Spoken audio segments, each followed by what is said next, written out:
सास बहू का झगड़ा। अनामिका की सास पुष्पा अपनी बहू को कुछ खास पसंद नहीं करती थी और इसीलिए दोनों सास बहू में आए दिन झगड़ा होता रहता था। सास बहू के झगड़े के चक्कर में अनामिका के पति मोहित की जिंदगी मुश्किल में पड़ गई थी। बेचारा बार बार माँ और बीवी के झगड़े को सुलझाता ही रहता था, लेकिन दोनों समझने का नाम नहीं लेती थी। वैसे तो सब कुछ ठीक ठाक चल रहा था, लेकिन एक दिन अनामिका और पुष्पा के अंदर जोरदार झगड़ा हुआ और बात कुछ इस तरह थी। बहू, मैंने तुम्हें कल अपनी एक साड़ी धोने के लिए दी थी। हाँ मम्मी जी, वो साड़ी धोकर मैंने आपकी अलमारी में रख दी है। उसी की बात कर रही हूँ मैं। जरा देख तो, इस साड़ी को देखकर किसी भी तरह से लगता है कि धुली हुई है। अरे मम्मी जी, मैंने आपकी साड़ी वॉशिंग मशीन में अच्छे से धोकर सुखाकर आपकी अलमारी में तह बनाकर रखी थी। आपके तो नखरे खत्म ही नहीं होती। अरे कैसे बात कर रही हो मुझसे? मेरा नखरे? अरे मोहित, जरा ये देख तो, ये साड़ी धुली हुई लग रही है क्या? अरे मम्मी, जब अनामिका कह रही है कि उसने साड़ी धोई थी तो मान लो ना। हर बात पर झगड़ा करना जरूरी है क्या? क्या है ना मोहित, तुम्हारी माँ को तो मेरे हर काम में नुस्ख निकालने की आदत पड़ गई है। जब तक दो चार खरी खोटी सुना नहीं लेती ना, इनका दिन नहीं निकलता। अरे चुप कर, बहू होकर मुझे जवाब देती हो। एक तो गंदे कपड़े उठाकर अलमारी में रख दिए, ऊपर से कैंची की तरह कचर कचर बोली जा रही हो। अरे मम्मी जी, आपको समझ में नहीं आता क्या? मैंने साड़ी धो कर रखी थी, रखी थी। तो फिर इतनी गंदी क्यों लग रही है? अब मुझे क्या पता मम्मी जी, आप इस पर इस तरह तेल और घी की चिकनाई के दाग लगाकर लाएंगी तो ये मेरी जिम्मेदारी थोड़ी ना है। अरे तो हाथ से धोना चाहिए था ना। मैं आपकी बहू नौकरानी नहीं जो एक कपड़ा रगड़ रगड़ कर हाथ से धो दूंगी। आपको पहननी है तो पहनिए, नहीं तो रख दीजिए। तुझे तो मैं अच्छी तरह बताऊंगी, मुझे जवाब देती है। एक दिन सुबह के वक्त, अरे अनामिका, मेरी व्हाइट शर्ट कहाँ है? आज ऑफिस में बहुत बड़ा प्रेजेंटेशन है और मुझे वो व्हाइट शर्ट पहन कर जाना है। मुझे पता है, आपने मुझे 2 दिन पहले ही बता दिया था और आपकी शर्ट मैंने धोकर अच्छी तरह आयरन करके अलमारी में लगा दी है। जाइए वहां से ले लीजिए। अनामिका, ये तुमने क्या किया? ये देखो, शर्ट पर लिपस्टिक का दाग लगा हुआ है और ये तो एक जगह से जल भी गई है। नहीं नहीं मोहित, ऐसा नहीं हो सकता। मैंने तो तुम्हारी शर्ट ठीक से इस्त्री करके अलमारी में लगाई थी। तो फिर ये जल कैसे गई? अपने आप अलमारी में लटके लटके थोड़ी ना जल जाएगी। पर मोहित, मुझे अच्छी तरह याद है। देखो, अपनी गलती को छुपाने की कोशिश मत करो। और अगर शर्ट जल भी गई थी तो तुम्हें पहले बताना चाहिए था ना। मैं नई शर्ट लेकर आ जाता। अब ऐन वक्त पर शर्ट कहाँ से लेकर आऊं? मेरा इतना इंपॉर्टेंट प्रेजेंटेशन था, सब खराब हो जाएगा। अरे बेटा, क्यों परेशान होता है? ये देख, मैंने तेरे लिए पहले से ही एक नई व्हाइट शर्ट ला कर रखी है। लेकिन मम्मी, आप मेरे लिए व्हाइट शर्ट क्यों लेकर आई? अरे मुझे पता था तेरा प्रेजेंटेशन होने वाला है और अपने इस बहू पर तो मुझे बिल्कुल भी भरोसा नहीं। क्या पता मेरी साड़ी की तरह तेरी शर्ट भी गंदी करके रख देती। और देख, वही हुआ ना। बेटा, सारी टेंशन छोड़ और ये नई शर्ट पहन कर जा। थैंक यू मम्मी, आज तो आपने बचा लिया मुझे। कुछ दिनों के बाद, अरे अनामिका, जानती हो, ऑफिस में मेरा जो दोस्त है ना अमर, आज उसका बर्थडे है और उसे तुम्हारे हाथ का चॉकलेट केक बहुत पसंद है। थोड़ा सा बनाकर टिफिन में रख दो ना प्लीज। हाँ हाँ, क्यों नहीं, मैं बहुत अच्छा केक बनाकर आपके दोस्त के लिए रख दूंगी। तुम्हारे हाथ का खाना खाकर तो वैसे ही मेरे ऑफिस के सारे लोग इतनी तारीफ करते हैं, क्या बताऊं। आप प्लीज एक अच्छा सा केक और बना दो, मेरी तो ऑफिस में शान बढ़ जाएगी। अनामिका केक बनाने के लिए रख देती है। पुष्पा चुपचाप जाकर उस पर ढेर सारा नमक डाल देती है। देख अमर, तेरी भाभी ने तेरे लिए चॉकलेट केक बनाकर भेजा है, तुझे बहुत पसंद है ना? यार, तू बहुत किस्मत वाला है, भाभी इतना अच्छा खाना बनाती है और साथ में केक भी। वैसे भाभी को थैंक यू बोलना। थैंक यू बाद में, पहले तो ये केक खा कर देख, बहुत मेहनत से बनाया है अनामिका ने। अरे यार, इस केक में तो बहुत सारा नमक है। लगता है भाभी ने शक्कर की जगह खूब सारा नमक डाल दिया है।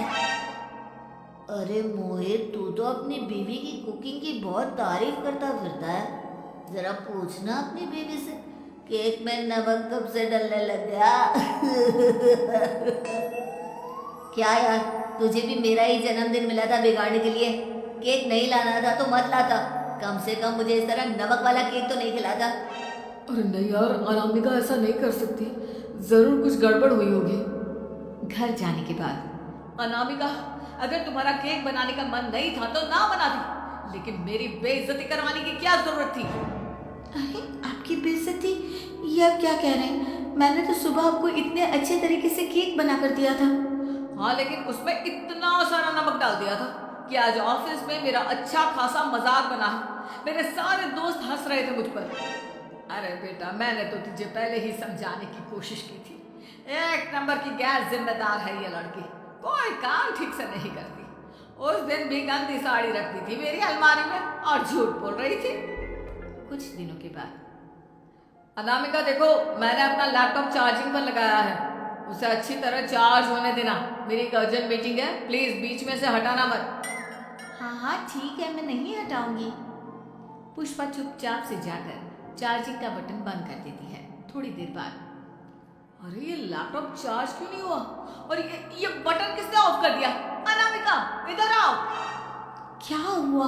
क्यों चिल्ला रहे इतना? अनामिका, मैंने तुमसे कहा था ना, मेरा लैपटॉप चार्जिंग पर लगा हुआ है, मेरी अर्जेंट मीटिंग है।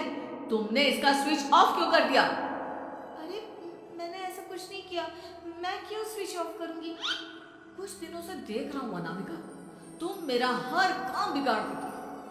देखो ये अच्छी आदत थी, कम से कम तुम्हें इस बात का तो ध्यान रखना चाहिए था कि मेरी कितनी इंपॉर्टेंट मीटिंग थी। अब क्या करूंगा मैं?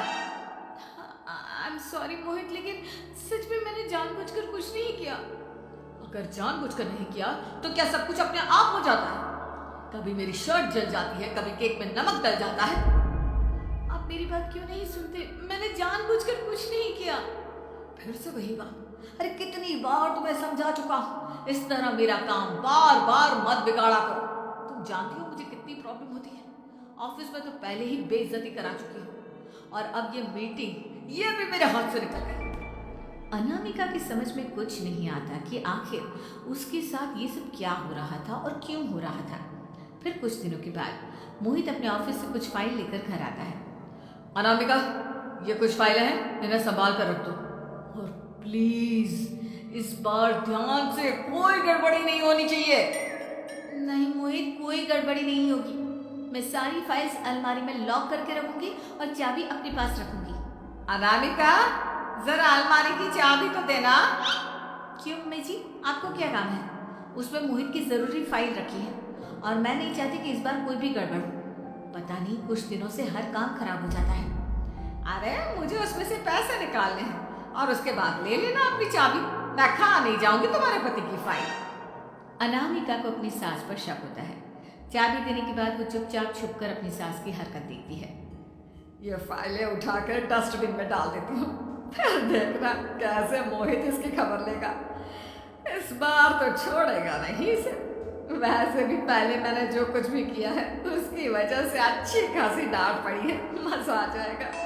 अच्छा तो ये बात है, सारा काम मम्मी जी बिगाड़ देती है, वो भी इसलिए क्योंकि मेरा उनसे झगड़ा हो गया है। सास के जाने के बाद अनामिका मोहित को बुलाकर लाती है। क्या हुआ अनामिका, क्या दिखाना है? ये देखिए, आपकी फाइल डस्टबिन में पड़ी हुई है। इसीलिए तो कहा था संभाल कर रखना, और तुमने उठाकर ये फाइल डस्टबिन में डाल दी। मैंने नहीं, तुम्हारी मम्मी ने डाली है, मुझसे बदला लेने के लिए, ताकि तुम मुझे डांटो। और अगर मैंने डाली होती तो मैं तुम्हें दिखाने के लिए बुलाकर तो नहीं लाती ना। सही कह रही हो, मैं अभी मम्मी से जाकर बात करता हूँ। थोड़ी देर बाद मम्मी, सच सच बताइए, मेरी फाइल अलमारी में से निकाल कर डस्टबिन में आपने डाली थी ना? अरे अपनी माँ पर इल्जाम लगाता है, शर्म नहीं आती तुझे? मैं इल्जाम नहीं लगा रहा हूँ मम्मी, जो सच है वही पूछ रहा हूँ। अब जल्दी से बताइए आपने ऐसा क्यों किया? अरे तो क्या करती, तेरी बीवी मुझसे झगड़ा करती है, उल्टे सीधे जवाब देती है, मुझे उससे बदला लेना था। अरे मम्मी, लेकिन आप दोनों के झगड़े के चक्कर में मेरा कितना नुकसान हुआ है, ये कभी सोचा आपने? मम्मी जी, अगर आपका बदला पूरा हो गया हो तो आइंदा ऐसी कोई हरकत मत करना, क्योंकि अब आपकी सच्चाई हमारे सामने आ चुकी है। यह तो वक्त ही बताएगा मैं क्या करूंगी और क्या नहीं। मम्मी जी, कहा ना आप ऐसा कुछ नहीं करेंगी। अरे मेरी जो मर्जी आएगी वो मैं करूंगी। मेरा सर घूम रहा है। सास बहू के झगड़े में मेरी जिंदगी का तो कचरा हो गया है, कचरा।